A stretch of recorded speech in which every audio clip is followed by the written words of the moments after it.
uLwazi Motuse ubeneminyaka eyisishiyagalombili ubudala enza ibanga lika grade 3. Umndeni wakhe uthi bekuyingane ethanda isikole. Bakathanda ukufunda uyabona ukuthi umntwana grade 3 but bakakwazi ukufunda incwadi umntwana grade 6. Bakahlakaniphile kakhulu and isikolo bakasithanda. Uma umuntu ukuthi hayi Lwazi musiceda ukubhala mina ngesikolweni. Owengamele ezemfundo eGauteng uthi njengomnyango bayaxolisa ngesigameko esehlelele umndeni.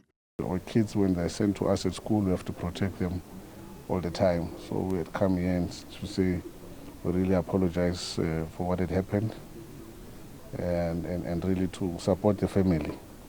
Umnyango uphinde wamemezela ukuthi uphenyo luzokwenziwa abameli ukuze umndeni uzothola izimpendulo. We will be bringing an independent law firm here to investigate that whole incident as well. That will give us a full-on report, because in this type of times families want answers, so we need to provide them answers. Abanye abafundi abahlanu abalimale kulesi sehlo bayelulama esibhedlela.